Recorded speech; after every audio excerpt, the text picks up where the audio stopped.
संभल की जामा मस्जिद के ठीक सामने टीले पर माता का मंदिर के बारे में पता चलता है और वहां पर कश्यप समाज अब जाना चाहता है पूजा पाठ करने के लिए। अगर आप वहीं पर मौजूद हैं तो जरा उस टीले को दिखाएं, आसपास लोगों से भी बातचीत करें। क्या मान्यता है माता के इस मंदिर की?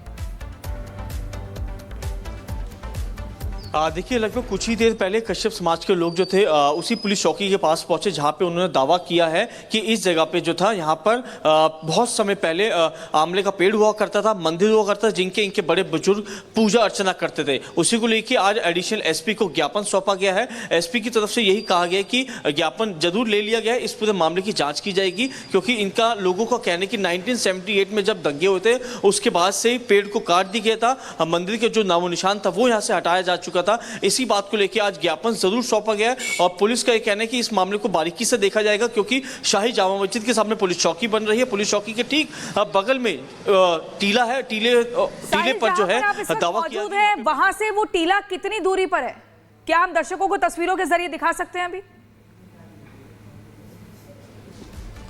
देखिए, मैं यहाँ से लगभग कुछ ही दूरी पे मौजूद हूँ, लेकिन टीला जो है आगे की तरफ है, क्योंकि ये जो पूरा एरिया है पुलिस ने इस पूरे हिस्से पे काफ़ी डिप्लॉयमेंट जो है पुलिस की तरफ से की गई है, क्योंकि पुलिस का मानना है कि इस पूरे हिस्से में जो है अभी भी माहौल जो है थोड़ा बहुत तनावपूर्ण है और माहौल को शांति बनाए रखने के लिए जो है ये पूरा डिप्लॉयमेंट है पुलिस का वो यहाँ पर किया गया। इस जगह पर ये दाएँ और देख सकते हैं ये पूरी जामा मस्जिद है। इसी जामा मस्जिद के आगे की तरफ जो है पुलिस चौकी बनाई जा रही है। पुलिस चौकी के ठीक बगल में आज कश्यप समाज के लोगों ने वहां पर मंदिर और आंवले का पेड़ होने का दावा किया है और एडिशनल एसपी का यही कहना है कि ज्ञापन जरूर सौंप लिया गया है। जो सीओ हैं यहाँ के उनको इस पूरे मामले की जांच सौंपी जा चुकी है। ये सामने की ओर तस्वीर देखिए, ये इस जगह पे पुलिस चौकी बन रही है, पुलिस चौकी के साथ में ही वो टीला होने का वहाँ पे दावा किया गया है। और मेरे जो विजय है एक बार महेश एक बार दर्शकों को थोड़ा सा नज़दीक से दिखाए, क्योंकि पुलिस का मानना है कि इस पूरे मामले में कोई भी जल्दबाजी नहीं की जाएगी और इस पूरे मामले की इन्वेस्टिगेशन जो है वो बारीकी से की जाएगी।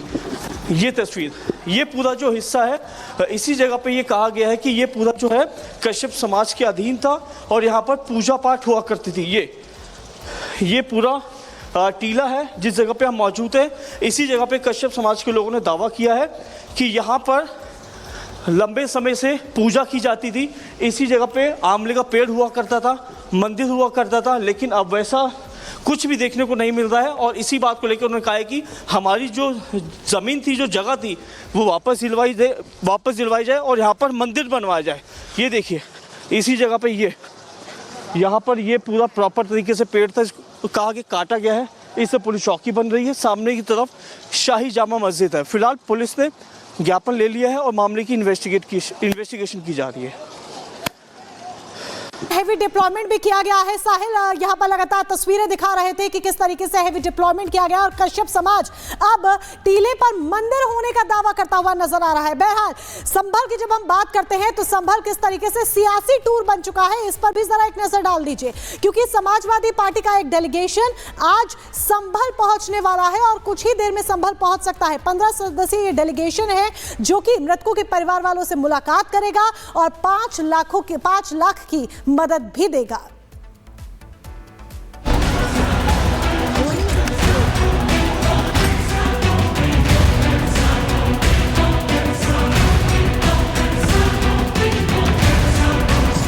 संभल में 24 नवंबर के दिन हुई हिंसा में जो 4 लोग मारे गए उन्हें आरोपी बताया जा रहा है। बीजेपी और पुलिस ये दावा कर रही है कि ये लोग हिंसा वाली जगह पर थे, हिंसा कर रहे थे, इसलिए वो भागा दौड़ी और बवाल की चपेट में आए और मारे गए। तो सपा की नजर में वो पीड़ित है। अखिलेश यादव के आदेश पर सपा डेलीगेशन ने संभल जाकर खास समुदाय के लोगों से मिलने और उनके दुख दर्द बांटने का फैसला लिया है। सपा डेलीगेशन आज संभल में रहने वाला है। सपा डेलीगेशन का लक्ष्य पीड़ित परिवारों से मिलकर उन्हें हर संभव मदद दिलाने का है। आर्थिक मदद के तौर पर संभल हिंसा में जो लोग मारे गए हैं उन्हें 5-5 लाख रुपए की आर्थिक मदद भी करना है। प्रशासन लगातार कह रहा है कि संभल में धारा 163 लागू है, इसलिए माहौल ना बिगाड़ा जाए। लेकिन सुबह जब यूपी विधानसभा के नेता प्रतिपक्ष माता प्रसाद पांडे संभल जाने के लिए लखनऊ से निकले तो उन्होंने ऐलान किया कि वो पीड़ित परिवार से हर हाल में मिलेंगे। हमारे राष्ट्रीय अध्यक्ष ने वहाँ से जो गोली मारे गए लोग थे, जिनको पुलिस ने गोली मारी थी, और जिनकी हत्या हो गई थी उनको 5-5 लाख रुपए देने का वादा किया था, घोषणा की थी। उसी धनराशि को उन्हें मैं देने जा रहा हूँ। हमारे साथ पूरी टीम रहेगी, जो टीम बनाई गई थी जाने के लिए, और जो टीम बनाया गया था, जो समिति बनाई गई थी, उस समिति के सारे लोग रहेंगे। सपा नेता कह रहे हैं कि संभल में मुस्लिम समाज पीड़ित है, तो बीजेपी कह रही है कि सपा ने जैसे अयोध्या में राम भक्तों पर गोली चलवाई, जैसे काशी मथुरा में भक्तों के विरोधियों का साथ दिया, वैसे ही ये लोग संभल में कर रहे हैं। आक्रांताओं के कुकर्मों को सही भी बताना है, जैसे अयोध्या जी में भी किया, जैसे संभल में भी कर रहे हैं, जैसे काशी मथुरा में भी कर रहे हैं, और केवल वही नहीं, हिंदू आस्था पर चोट भी करना है। पूरे इंडी अलायंस का सनातन विरोधी और हिंदू विरोधी डीएनए हर रोज सामने निकल कर आता है। संभल हिंसा को करीब 36 दिन बीत चुके हैं, लेकिन आरोप है कि कांग्रेस और खासकर सपा हिंसा पर सियासत कर रही है। दिल्ली और लखनऊ से नेताओं की संभल के लिए सियासी दौड़ जारी है, तो माहौल बिगाड़ने का खतरा भी बना हुआ है। पुलिस को डर है कि नेताओं के संभल जाने से हालात तनावपूर्ण हो सकते हैं, लेकिन शायद वोट बैंक के लिए नेताओं को हालात बिगड़ने की भी चिंता नहीं है। Bureau report, Republic Bharat. चलिए आगे बढ़ते हैं और अब बात करते हैं मौलाना के फरमान की। दरअसल नया साल आने वाला है और जहां इसकी तैयारियां जोर शोर से शुरू हो गई हैं, लेकिन मौलाना ने दे दिया है फरमान, मुसलमान नहीं मनाएंगे क्या नया साल। एक फतवा जारी किया गया है, मुसलमानों को खासतौर पर नौजवान लड़के और लड़कियां हैं, उनको हिदायत दी गई है कि नए साल का जश्न न मनाएं।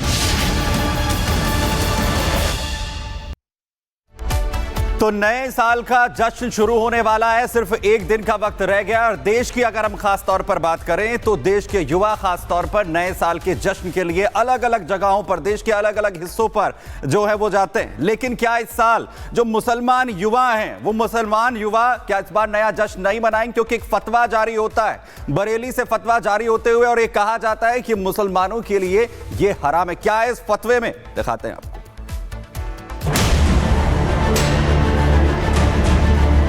चश्मे दारुल्ता बरेली शरीफ से एक फतवा जारी किया गया है।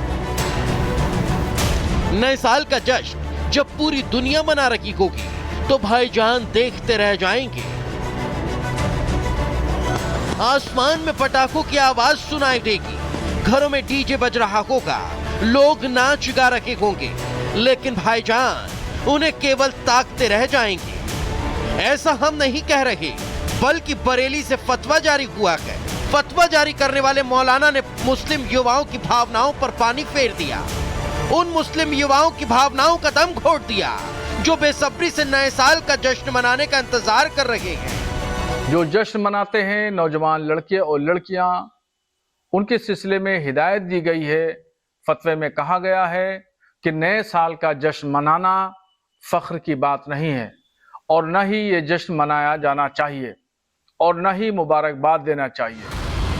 मजहबी हवाला देते हुए मौलाना ने मुसलमानों को नए साल का जश्न करने से तो रोक दिया, लेकिन शायद मौलाना जी ये भूल गए कि ये देश धर्मनिरपेक्ष है, यहाँ सभी धर्मों के लोग रहते हैं, और जब त्योहार आते हैं तो लोग आगे बढ़कर दूसरे धर्म के लोगों के त्योहार में शिरकत भी करते हैं, और न सिर्फ शामिल होते हैं बल्कि बधाई देते हैं। लेकिन मौलाना शहाबुद्दीन बरेलवी तो नए साल की मुबारकबाद देने को भी हिसाब से हराम बता रहे हैं।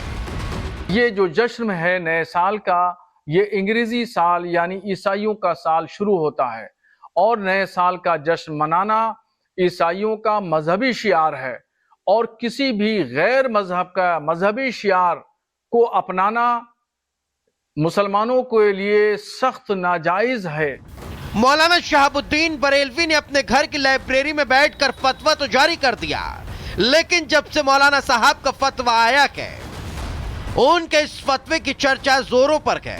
खैर, फतवा जारी करना था तो कर दिया, लेकिन सवाल भी उठते हैं कि जिन मुस्लिम युवाओं को नए साल का जश्न मनाना था वो अब क्या करेंगे।